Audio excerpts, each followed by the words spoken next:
끝까지 안 되지만 울 엄마는 참 대쪽 같은 사람임. 한 번 안 된다면 또 한 번 한 약속은 아무리 사소한 거라도 꼭 지키심. 울 엄마 에피소드도 진짜 많은데 언젠가 또 엄마 얘기로 글을 써보겠음.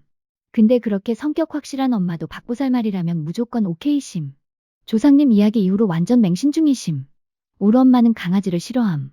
싫어하는 이유가 딴 게 아니라 내가 기관지가 별로 안 좋아서 털 있는 동물들을 싫어하심.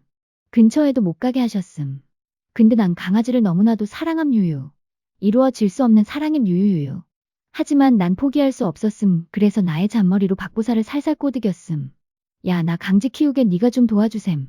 밥을 한 6번인가 사줬음. 우린 먹는 것도 스케일이 큼. 에휴. 과외 알바로 벌어들인 내 피 같은 돈들이 바닥을 드러내고 나서야 결국 박보살이 도와주기로 함.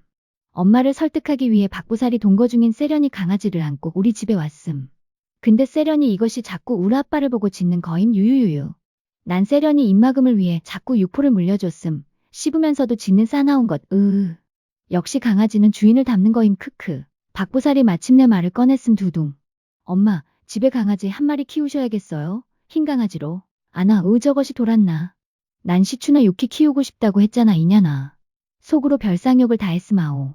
박보살 맹신하시는 울 엄마는 별다른 이유도 묻지 않고 백구 한 마리를 사오셨음.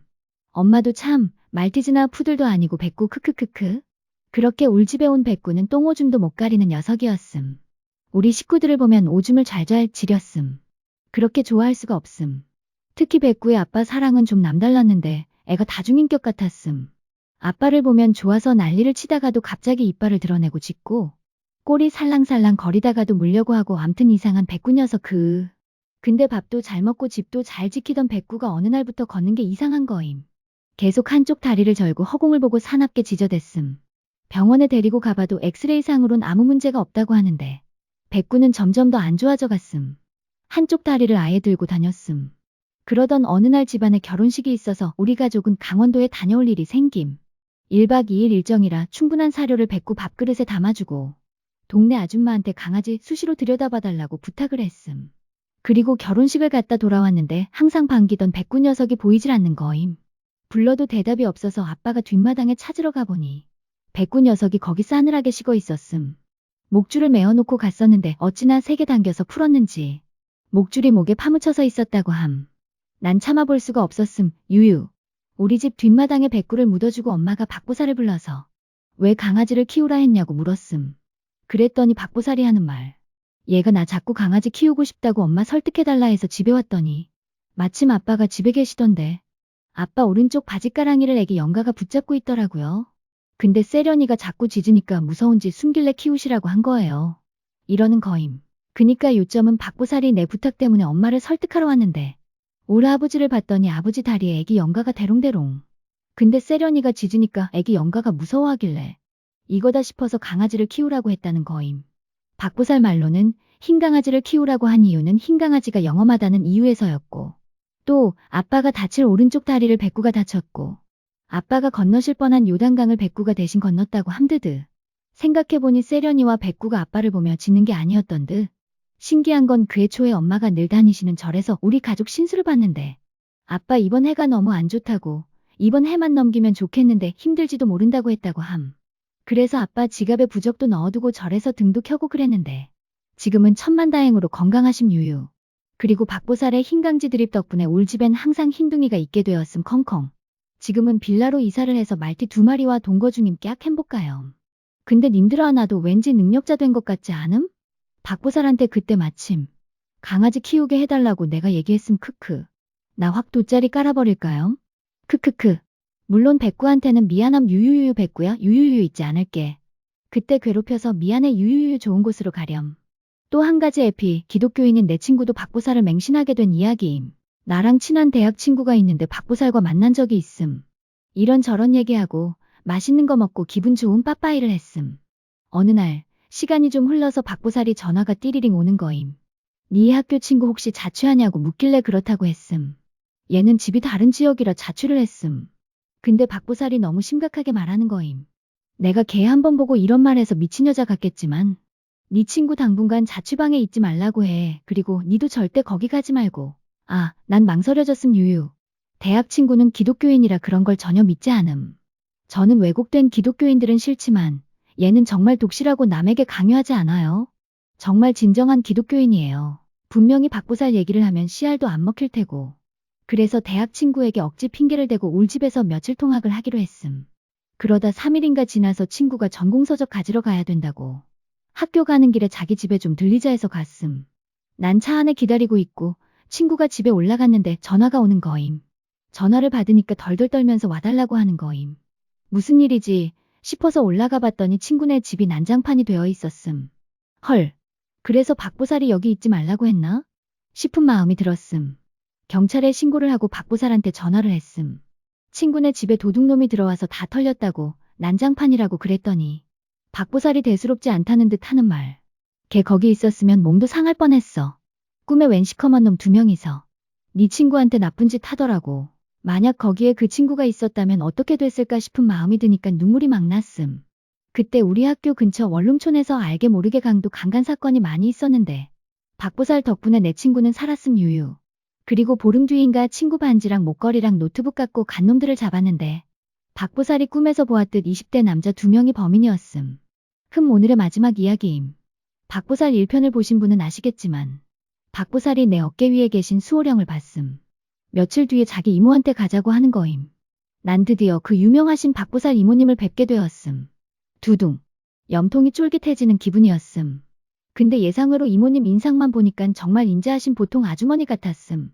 인사를 드리고 박보살의 친한 친구라는 이야기를 들으시더니 나더러 앉아봐라 하시는 거임. 이모님 앞에 앉았더니 이모님 하시는 말씀이 다 좋은데 도화살이 꼈노. 네 방에 꽃이 있나? 이러시는 거였음. 난 도화살이 뭔지 몰랐음. 알고 보니 도화살은 복숭아 나무도 꽃 화자를 쓰는 거라고 하셨음. 복숭아 꽃이 예쁘고 화려하지는 않지만 이상하게 사람을 끄는 매력이 있다나? 그래요. 저 예쁘고 화려하지 않아요. 우.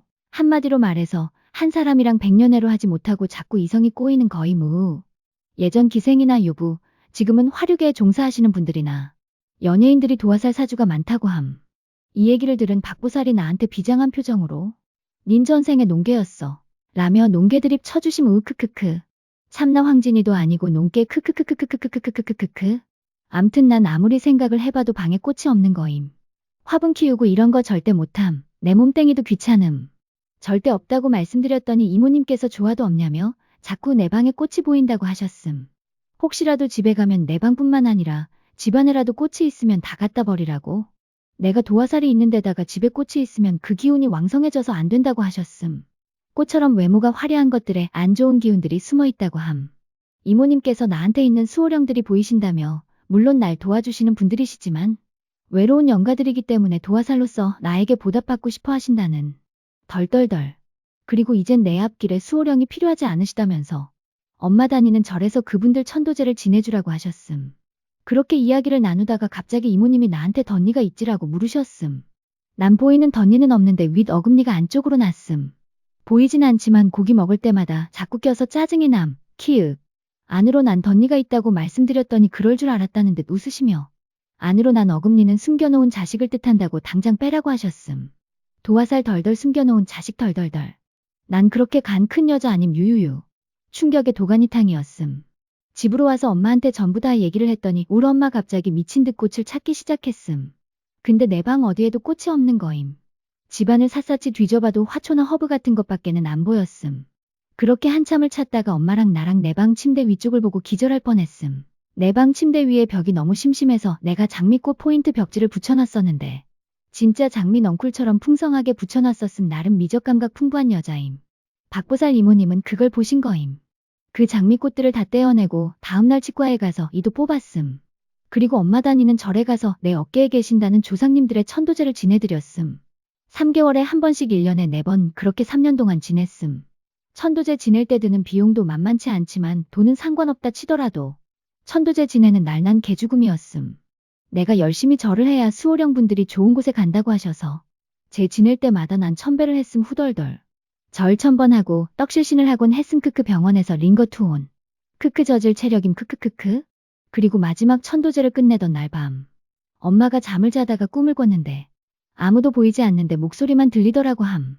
그동안 고마웠다고 덕분에 외롭지 않게 간다고. 그러더니 횃불같이 동그란 불덩이 2개가 멀리 사라지더라는. 근데 도화살이라는 게 참 신기한 것 같긴 함. 난 오크녀의 호비 쪽인데 20살 때부터 남친이 항상 있었음. 과거형 크크크. 성격은 좀 좋은 편임. 크크크크크. 내 생각에만. 다행히도 박보살 이모님 덕분에 도화살이 순탄하게 넘어갔지만 천도제 끝나고 난 뒤부터는 개풀 남자 구경도 못함. 유유유유. 역시 오크녀의 호비 쪽은 성격이 좋더라도 외로운 팔자임. 이쁜 게 착한 거임. 에요 크크크크크크. 갑자기 신세 한탄 죄송해요. 크크. 출처 박보살 이야기 2탄 작성자 슬린 천백사.